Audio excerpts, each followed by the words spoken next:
Last week, without coordinating with Ukraine, NATO, or the EU, Hungarian Prime Minister Viktor Orbán showed up in Moscow on a self-aggrandizing peace mission, giving Putin a chance to counterbalance the diplomatic pressure he's otherwise feeling.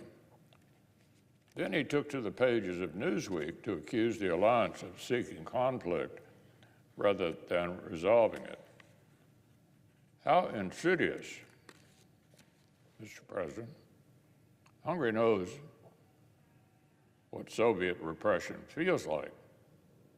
How in the world its leader could mistake NATO's efforts to help Ukraine defend itself against Russian aggression for the pursuit of war is beyond me.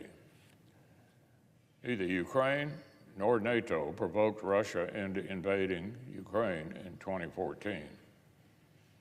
Neither Ukraine nor NATO provoked Russia into escalating its conflict in 2022.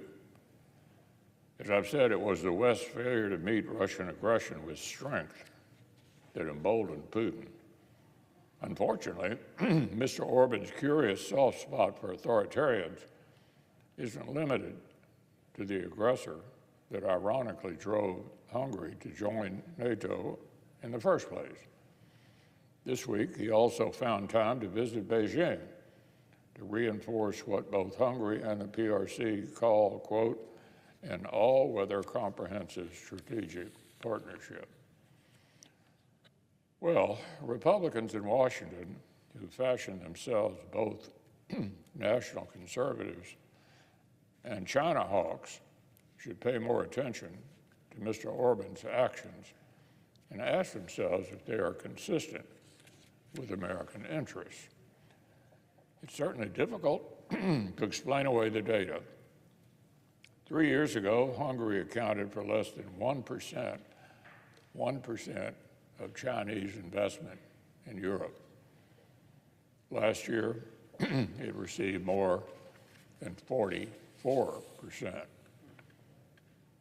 With an economy smaller than Kentucky, Hungary attracted more Chinese foreign direct investment than Europe's top 3 economies combined. I thought America and our allies were supposed to be reducing our reliance on the PRC. Money talks.